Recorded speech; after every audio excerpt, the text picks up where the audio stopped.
Hey there, everybody. Welcome back to our next installment of Training is a Business Driver, where we spend time connecting with the most interesting people in the industry that are using training as a way to actually drive business results. And I'm beyond excited to have who I would call a friend. I am a former client, and somebody they often say changed my life is the one and only Kelly Ruta of Kelly Ruta International. Welcome on Hello, the show hello, today, Susan. Kelly. Hello to everybody. Thank you so much for having me today. I'm really, really honored and I'm very excited to have this conversation. Awesome. So I invited Kelly today because she has this really unique perspective of being a 20-year psychotherapist who has, for the past 10 years, built an amazing business coaching high level CEOs, business owners, people like me, to actually break through and achieve goals that we never dreamed possible. And coming from the world of learning and development, where I spend all of my time, I focus mostly on skill development, strategy, all the things that we're taught. But the truth is, the single biggest barrier to the success that you desire, that your people desire, that your company desires, is always starts internally and then can escape externally. So I came across a conversation in a really interesting Facebook group called the Evil HR Lady. If you're an HR person, I highly recommend you spend time in there. It's probably one of the best communities that I've seen for guidance and support. But there was a conversation about, does it feel kind of sometimes like maybe the managers, the people in my company are acting a little bit like 5-year-olds? And Kelly, I know you're laughing with me because it does feel that way, but Mhm. it's almost like saying, I have cancer, right? You can't even literally say it out loud because there's a lot of shame, there's a lot of guilt. Mhm. And for most people, we don't want to embarrass anyone else. So I immediately thought of my good friend Kelly and a conversation that she had with me about, is a 6-year-old running your business? That was so powerful that I reached out to her and asked her if she would spend a couple of minutes with me and my community talking about why, if you feel like sometimes you are managing managers who are acting somewhat like younger children might, I want you to know, first of all, you're not crazy. Right? Not crazy. Not at all. Not at all. Not crazy, right? That it's actually predictable, Mhm. right? It's predictable. And I've even gotten to the place where when my inner 5-year-old comes out, I'm so grateful. And Kelly's going to explain why that is, Yeah. because it's actually a signal that you're ready for the next element of growth. Yes. And so I'm going to turn this over to Kelly, and I'm going to ask her to just simply start off by, why would someone like me be so happy to realize that I'm acting like a 5-year-old today, right? And not ashamed by that, but fueled by that, because I know it actually means that I'm ready to expand beyond what I know to be true today. I'm going to Yeah. turn it over to you, Kelly. Hit us Yeah. with why that's true. So there's a lot of reasons. I'm going to get to that in just a second. But what I want to start off by saying is, if you're somebody listening to this and you feel like, oh, maybe it's me, or maybe and especially if you're a woman and you've been told, oh, you're sensitive, too sensitive, or you feel like this is crazy, I'm crazy, they're crazy. Let's put this to bed for once and for all. You're not crazy. They're not crazy. This is completely explainable. I will explain it to you in a second. And it's very valid. The problem is, up until recently, I don't think that companies have known what to do about it. So individuals have been left trying to analyze it, figure it out, come up with solutions, deal with their frustration, their confusion, their shame, their anger, all the feelings about it. And when you're left feeling that way and trying to figure that out on top of the 7,000 other things you do a day, it's exhausting and you're probably not going to get very far, but that is not your fault. So that's the thing. Gosh, if you take anything away from what I say to you today, let it be that there is no shame in this. You're not crazy and it's not your fault. So you can exhale and you can learn something new today that Yeah. allows you to understand it better. Because once we understand what's going on better, it opens the door to doing things differently, much like Sue was just talking about. You can Yeah. shift your perspective about what's going on. You can also shift the way you respond to what's going on instead of reacting to what's going on either inside you or with the people that you are working with. So just to back up a little bit, the video I did and the conversation that we had was, is a 6-year-old running your business? And for some of you, that might be as a 6-year-old or a bunch of 6-year-olds running your department or a bunch of 6-year-olds, in your company and contributing to what is happening or not happening in your company. And really the point of this is, we've all been exposed to little kids. We know how they act. But when adults behave like little kids, it's often for very, very good reason, especially in the workplace. So the last couple of years have been very challenging, regardless of what kind of business you're in, the size or the industry or the field.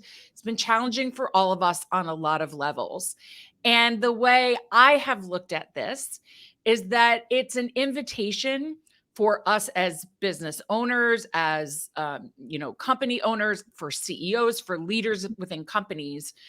It's an opportunity for us to take a really good hard look at ourselves and growth opportunities. And I don't just mean the bottom line, the revenue and profit margins. I Yeah. mean growth in all ways: innovation, creativity, service, products, all of the things. But Kelly, what if you I have, could just add one on to that, please. like the biggest thing when I started to uncover what was going on, like why was this happening for me? I, one of the biggest issues was I couldn't sleep at night. Mm, The stress I was under, because there were just these things happening and they weren't making sense and I didn't know what I was doing. And the stress I was under, one of the biggest relief pieces I got by broadening my horizons here was I actually sleep really well at night. mhm, I have far less stress mhm. that actually enables me to actually show up very differently Yes. just because of that. Yes. And I'm so glad you brought that up, because everybody understands the word stress, but it manifests differently for different people. Mhm. For some people, you may see them behaving in an avoidant way. They're not meeting deadlines. They're not showing up the way that they really need to show up. For other people, maybe they're becoming confrontational, irritable. They're, difficult to work with. And for other people, you might not notice anything at work, but at home, there is a lot of suffering and struggling going on with, sleep, with not feeling well, with your nutrition, exercise, your interpersonal relationships, whatever. So you make a very, very good point. And this stress is coming from being triggered. There's a lot of triggered people walking around in offices or even working from home right now. Yeah. But the thing I want you to understand in reference to a 6-year-old running your business has to do with the intersection of our psychological development and our biological development. And this is not something that people are used to learning about or hearing about in the workplace, really, Mhm. which is why I love what I do so much, because Right. it's new for people and they begin to understand on a humanistic level Yeah. what is going on. This is not just about productivity or time management or, any of these things that we're so used to hearing. This is understanding human behavior and how we get the best out of ourselves and out of other people. Yeah. So that brings me to the 6-year-old reference. So really the big point to understand is that between birth and somewhere around 6-ish, we are kind of offline, so to speak. And what I mean by that is, psychologically speaking, our subconscious minds are taking in anything that we are receiving on repeat. So if you happen to grow up in a family, for example, this is a really common example a lot of people can relate to, where you've heard a message around like money doesn't grow on trees. Money doesn't grow on trees. What, and there's this scarcity message all the time around money because we are not consciously online yet, meaning our psychology has not developed to the point where we are super aware of ourselves. We are super conscious. Everything just kind of goes into the subconscious mind and becomes part of your belief system. We are made on purpose this way. Why? Because between 0 and 6, we're learning how to survive in a family, survive in a community, survive in a classroom, survive, on a farm, survive. Over the years, it's evolved, but between 0 and 6, it's about survival. It's about learning the basic skills to be attached to the people who will ensure our survival. So family, community, those sorts of things. So you want lots of messages to get in quickly. I think of, and this is another one that people go, oh yeah, yeah, yeah. If you've ever been around a kid, kids reach for things they're not supposed to reach for. And, they're impulsive. So either you or a kid, has tried to dart out after a ball, a skateboard, a something into the street and did not look for traffic. And if there was an adult around, what happened? You got screamed at. You likely got yelled at, threatened, the whole thing. Like, you've got to look both ways. The point being, it was a very emotional experience, and it just landed in I like to say, the back of your mind, your subconscious mind. Well, I'm almost 51 years old. I remember that like it was yesterday. Same thing with reaching for the pot on the stove with the boiling water. You probably got the same reaction, or sticking your finger in the, outlet, that kind of stuff. Those things go directly into your subconscious mind because it improves the likelihood of your survival. But we get a lot of other messages between 0 and 6 that go in that create what I refer to, and a lot of people in my field refer to, as limiting beliefs. In other words, they don't really help you. They limit your growth. They limit your success. They limit your ability to express your individual potential. So they're messages around money, around gender, around power, time, visibility, all sorts of things. So you grow past 6, become a conscious individual. You're still exposed to lots of messages. The difference is after 6, you can say, that does not resonate with me. I'm not taking that one in. I'm not internalizing that. But you still have with you all of the things that you receive between 0 and 6. And if you hear another message on repeat over and over and over after 6, and it triggers a strong emotional response in you, it's probably going in. So while intellectually, there are lots of things, for example, about being a woman that I've been told in terms of, act like a lady, or, women. Be nice. Yes. Be nice. Nice. Holy cow. Nice. All of those things. Intellectually, I have said no since I was a kid. I mean, I can remember choosing to be Susan B. Anthony in like 4th grade as when we dressed up as a historical figure in school. That's who I chose. So from an early age, intellectually, I was very aware that those messages didn't resonate with me, but they still went in. And this creates a lot of friction for people. And by the way, this is universal. This is not male, female. This is not based on race, culture, religion. It's not based on any of those things. This is the way the human mind and the human brain work. All right, let me just do a quick recap on this because there were so many golden nuggets in there. I almost don't even know where to begin.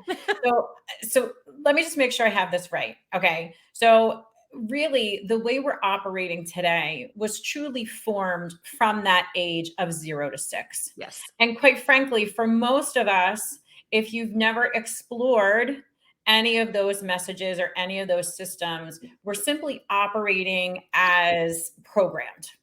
Yes. I think I've heard you talk about this in the past too. It's a computer program. If you Yes. have the Windows 95 operating system, you can get a brand new keyboard, you can get a beautiful new monitor, right? You can get all the things. It's still going to operate as a Windows 95 system, right? Absolutely. So you Absolutely. have to change the system. The Yeah. other thing that I feel like I really take away from that, and I know that I took away from you, is that we only revert back to some of those behaviors in a little bit more of those times of stress, Yes. or times when this world we've built around ourselves is, either threatened in some way by someone else.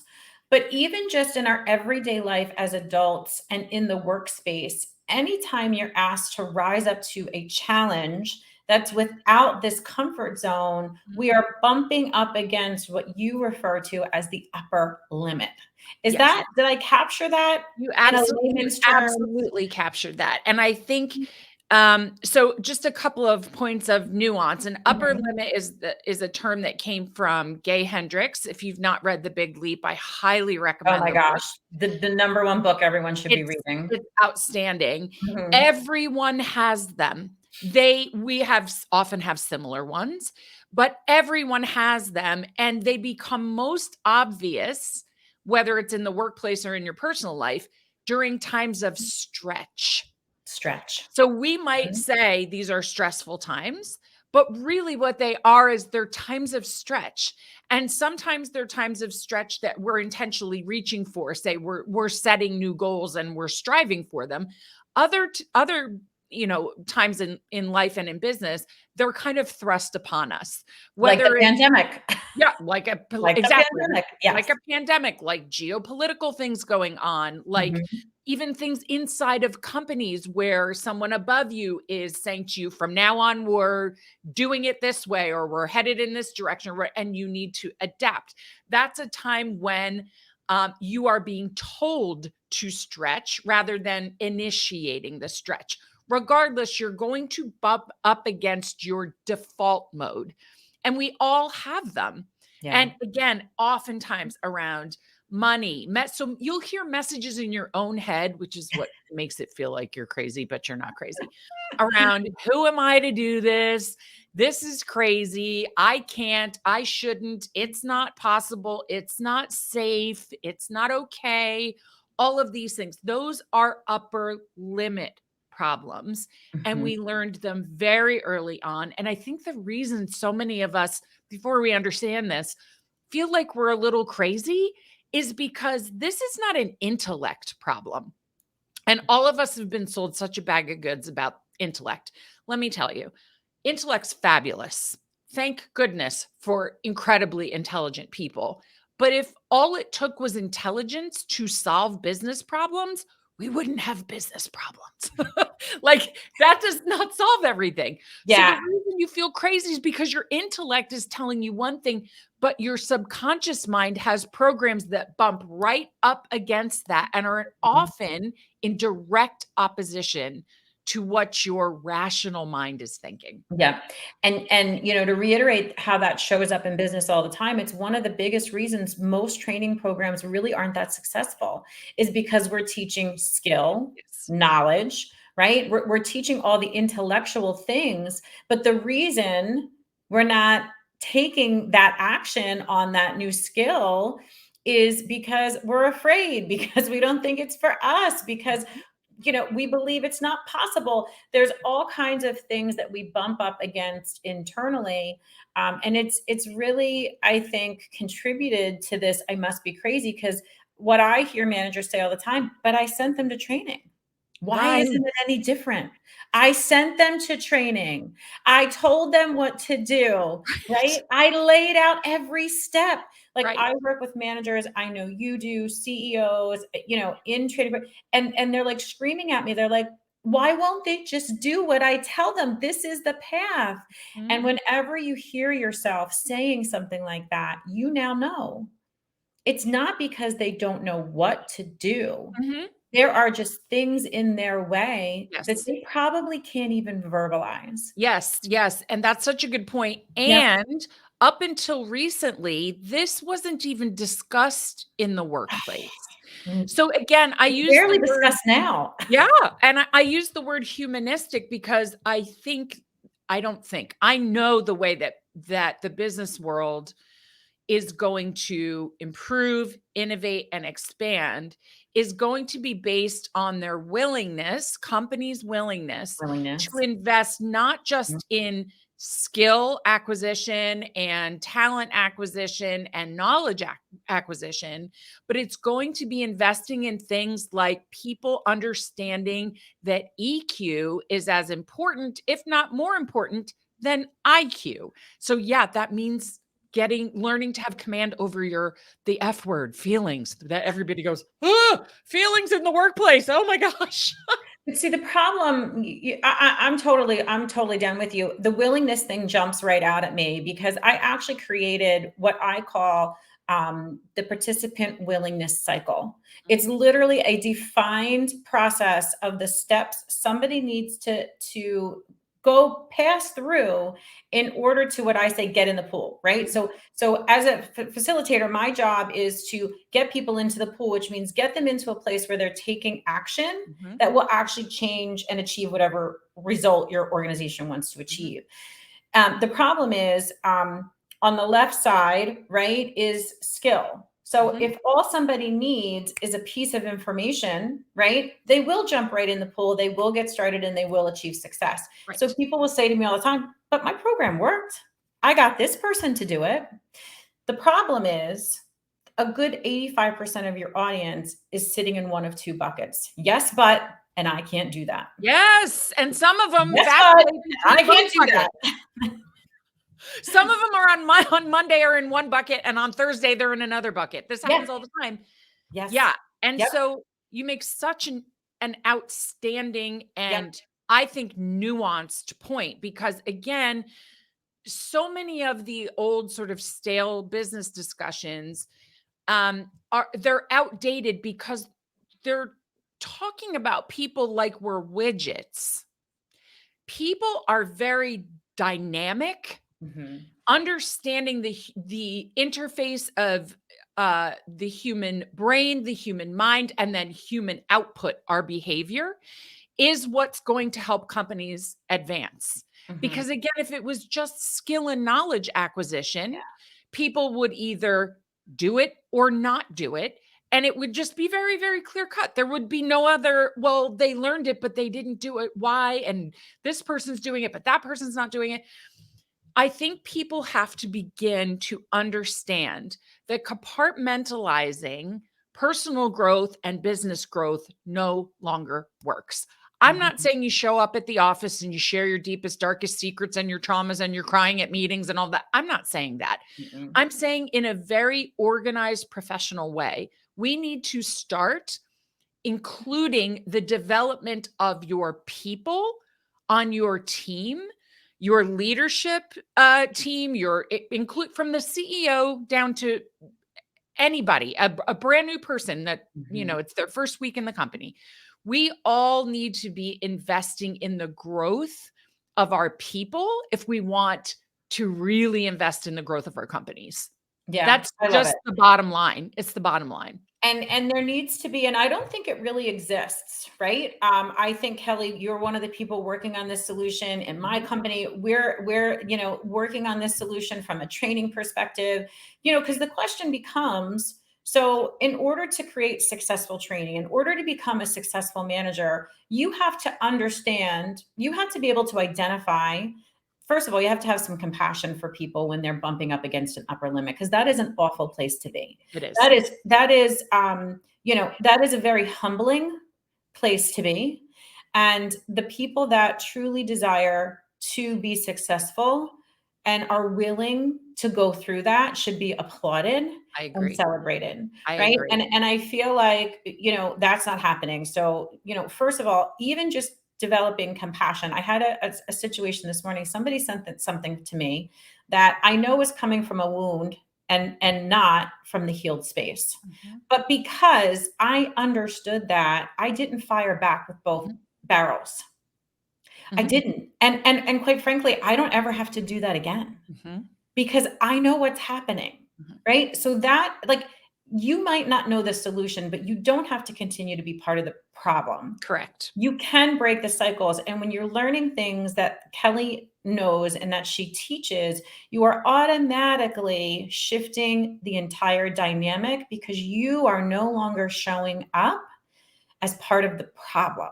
Agreed. And And it you might not know completely the solution. Yeah, well, and it completely But changes company culture, and that's a yeah, lot of what we're talking about here. Company culture, it's a buzz term. Really, it just means how do people feel working in your environment? It's yeah, what is the culture of your environment? And if you are not embracing, encouraging, and rewarding things like vulnerability with boundaries, compassion, patience, empathy, things like that in the workplace, your your company is not going to grow either as quickly or as in as an impactful way as it can. And again, we're not just talking about bottom line. Yeah, I want you to make tons of money. Like, to be very, very clear. But I want you to make tons of money making a difference in whatever industry you're in. That's how we do it. And that's yeah. what consumers want at this point. Nobody likes feeling like, cattle. That's not how they want to feel in their experience with your company.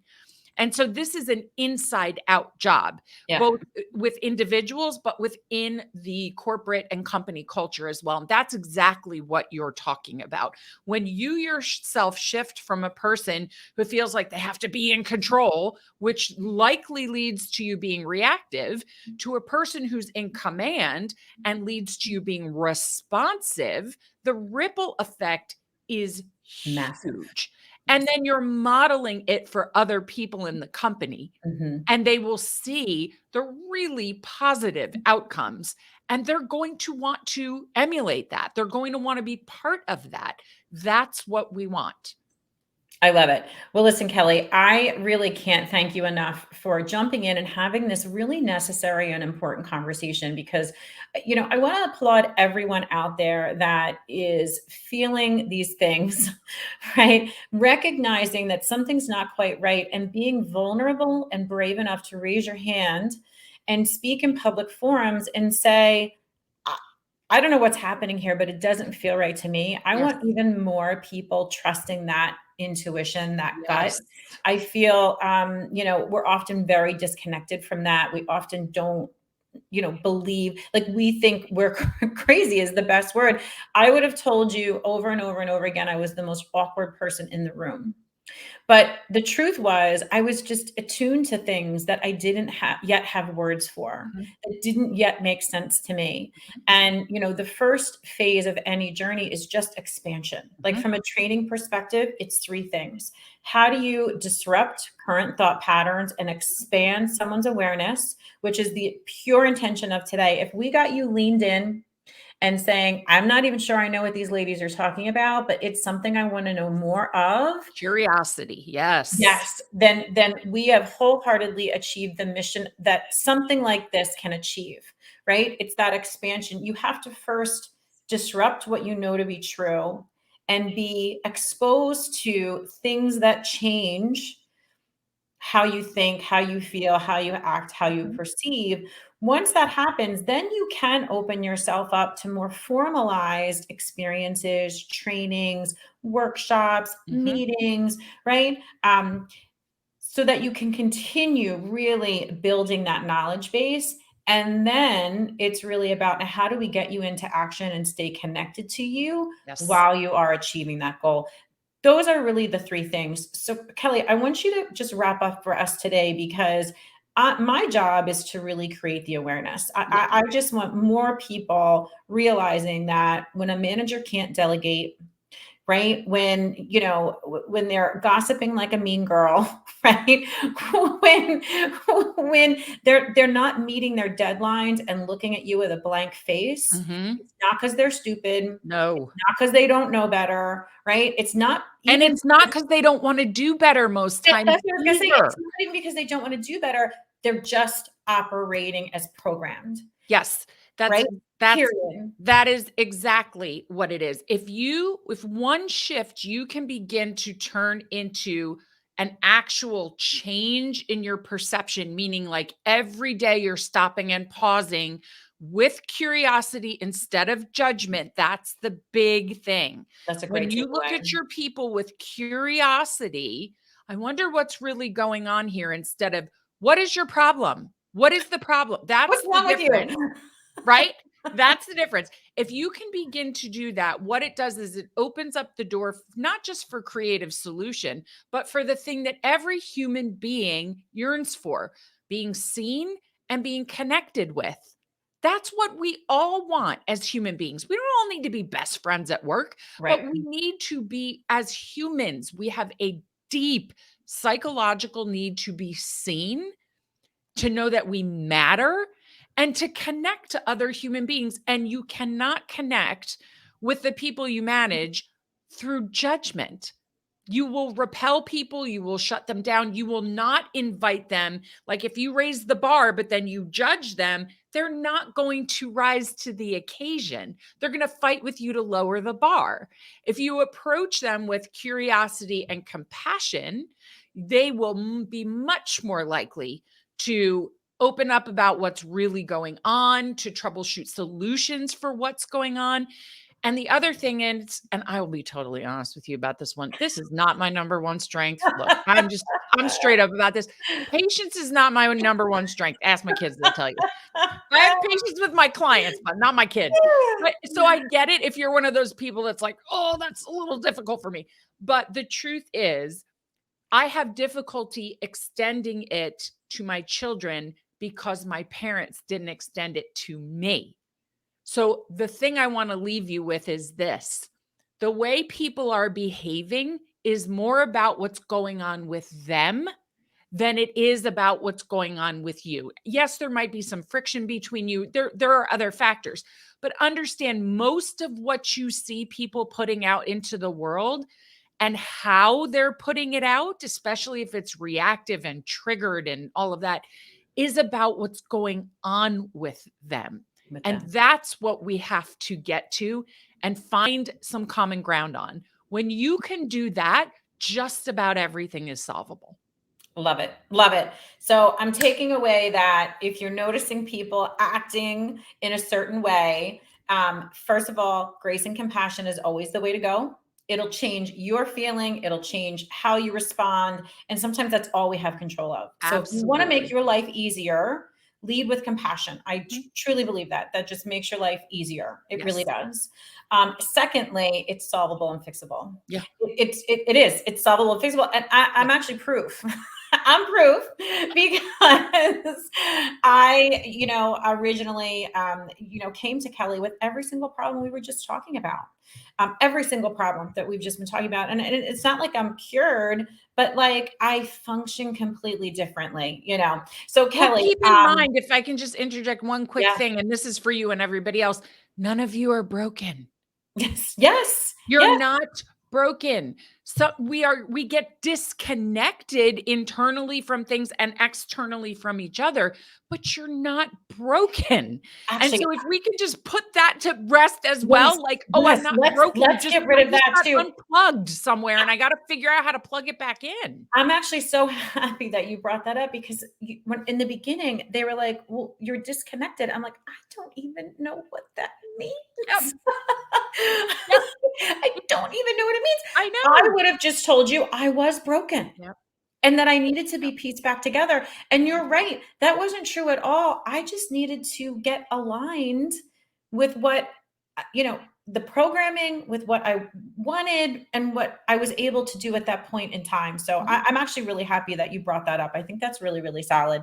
So let me just wrap up today because Mhm. Kelly is definitely somebody worthy of knowing. You can follow her. What's the best place to follow you these days on social media? That's always a good You place to get you can connected. find me on Facebook, you can find me on Instagram, and I will be reconnecting with LinkedIn after I get back from some much needed vacation time. I'll be revamping Awesome. my LinkedIn account. So you can Awesome. find me in any of those places, or you can shoot me an email at info@kellyruta.com at any time. That sounds so good. And if this is really an interesting conversation that you'd love to bring into your organization, I want you to know that Kelly is available for those opportunities as well. She's an amazing keynote speaker. She does a great fireside chat. And if you just want to start exploding minds and opening up and laying the foundation for future conversations, it would be an amazing thing for you to have her come to a retreat, to a leadership team Love meeting, them. Yes. right? Like those are exceptionally good ways for, people in the organization to start hearing this message and making really good informed decisions about whether it's right to bring into their company. So Absolutely. definitely connect with her on those things as well. Kelly, so much gratitude. Thank you so Great. much for sharing your time with me today. This was really powerful, and I look forward to connecting with you again soon. Absolutely. Thanks so much for having me.